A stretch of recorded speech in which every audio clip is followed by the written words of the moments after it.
what's your rich life? And I start there because when people come in to talk about money, they're really nervous and apprehensive. Guess what they think I'm gonna tell them the first thing in this conversation? Either you can't afford it, you have to save. Yeah, just like a series of shitty, restrictive things that make them feel bad. You can't go out to eat, you can't afford that car, no, your kids can't go to school. And so they're already like this when they come in. I go, all right, I know your numbers, that's cool. What's your rich life? And this is striking. You can almost hear it. They're visibly affected. They go, I want to do what I want when I want. I go, okay, what do you want to do? They've never thought about it. They're just stuck. Or they go, I want to have $1 million. I go, okay, what does $1 million get you? I don't know. They just pick that number. Or they say, we're in debt and we just want to get to zero. I don't find that very motivational. It's like getting to zero, that's your rich life. So I push them, and a lot of people will say something like, I want to travel. You know, we want to travel. I say, great. Where do you want to go? I want to go to Bali. Which seat on the airplane do you want to sit on? And they're looking at me like I'm crazy because no one has actually ever taken an interest in what they want to do with their money. It's always no, no, no. Where do you want to eat? Who do you want to take with you? What are you going to show your kids when you go there? And their face is lighting up. You can hear it. Everybody deep down knows something they want to do with their money. One woman told me, I want to go to Whole Foods and be able to spend without having to look at the price tag. That was a very modest goal. I said, okay. And by the way, she already had like hundreds of thousands of dollars of net worth. She could already do it. Whole Foods is expensive, but it ain't that expensive. Maybe if she was going a few times a week, you're right. But I said, what then? And she was stumped.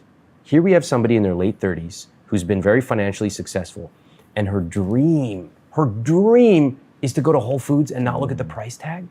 What do you do though when the couples, like, they each have this really vivid sense of what they want once you pull it out of them, but that they really are different?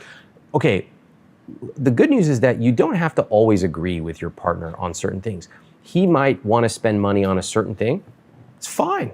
If you can jointly afford it, or he can individually afford it, that's fine. What do you mean? So these are couples, do you have them separate their money? Well, they just come to me as is.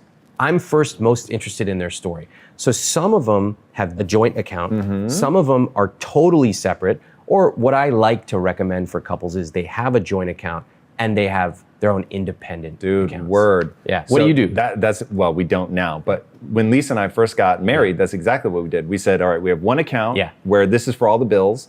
Then we each get an equal amount of spending money in a separate account. So now you can do whatever you want. You can save your money, you can spend your money. And that was the saving grace. Like, figuring that out early on was magical. What did that do for you?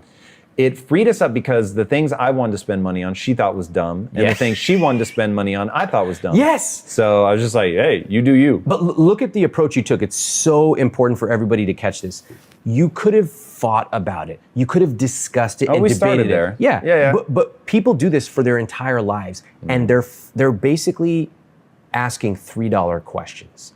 The $30,000 question they should really be asking is, how do we set up a system that lets us honor each other's financial desires?